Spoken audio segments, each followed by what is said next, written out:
ত্রিপুরা অনিয়মিত কর্মচারী মঞ্চের ARD department, PWD department, handloom department এবং ইলেকট্রিক ডিপার্টমেন্টের যে সকল অনিয়মিত কর্মচারী বন্ধুগণ রয়েছেন তাদেরকে নিয়ে আমরা প্রথম রাজ্য সম্মেলন পালন করছি। সেই রাজ্য সম্মেলনের শেষে আমরা উক্ত দপ্তরগুলি থেকে আমরা এক কমিটি তৈরি করব, যারা আগামী দিনে অনিয়মিত কর্মচারীদের যে সকল সমস্যা রয়েছে সেই সমস্যাগুলি দূর করার লক্ষ্যে রাজ্য সরকারের নিকট তাদের কর্মসূচির মাধ্যমে আমরা রাজ্য সরকারের নিকট এই সমস্যাগুলি তুলে ধরব। কয় দফা দাবি আপনাদের?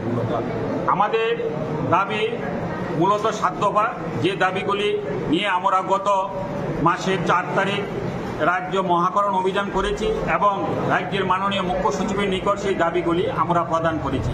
দাবিগুলির মধ্যে রয়েছে রাজ্যের সকল অনিয়মিত কর্মচারীদেরকে নিয়মিতকরণ করতে হবে এবং নিয়মিতকরণের সাপেক্ষে সমকাজে সমবেতন প্রদান করতে হবে।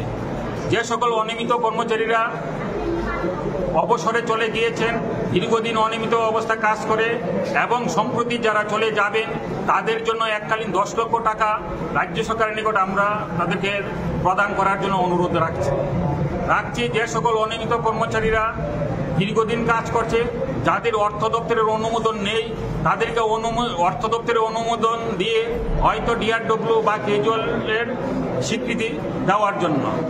যে সকল রাজ্যে যে সকল অনিয়মিত কর্মচারীরা কাজ করতেন, বিগত সময়ে একটা রাজ্য সরকারের নিয়ম ছিল যে 10 বছর অনিয়মিত কর্মচারীরা কাজ করলে 10 বছর পর তাদেরকে নিয়মিতকরণ করা হবে। বর্তমান রাজ্য সরকার প্রতিষ্ঠিত হওয়ার পর 2018 সনের 31শে জুলাই সেই নিয়মিতকরণ যে স্কিম ছিল সেই স্কিমগুলি সরকার বাতিল করে দেয়। আমরা চাইছি রাজ্য সরকার যেন পুনরায় সেই নিয়মিতকরণ যে স্কিমটি যাতে চালু করে।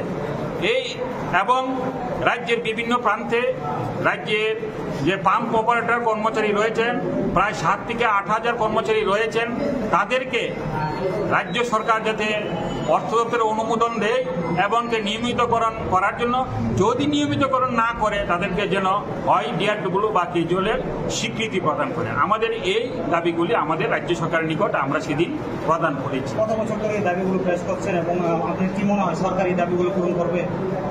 পূর্বে বিভিন্ন সময়ে বিভিন্ন সংগঠন বা অনিয়মিত কর্মচারীরা যারা রয়েছে তারা নিজ নিজভাবে তাদের দপ্তরের নিকট সেই দাবিগুলি প্রদান করেছিল, কিন্তু বর্তমান সরকার আসার পরে বর্তমান সরকারের সংগঠনের সঙ্গে যারা যুক্ত ছিল সেই সংগঠনগুলি সেই সময় করার চেষ্টা করেছে, কিন্তু যতটুকু করার চেষ্টা করবে বলে আমার মনে হয়েছিল সেরকমভাবে তারা করেনি।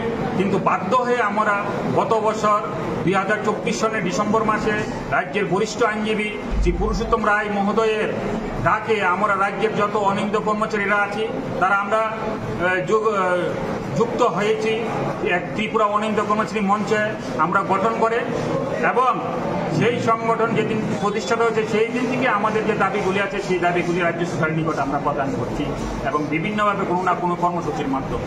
আপনি পরিচিত? আমি শ্রী রতন দেবনাথ, ত্রিপুরা অনিয়মিত কর্মচারী মঞ্চের যুগ্ম আহ্বায়ক।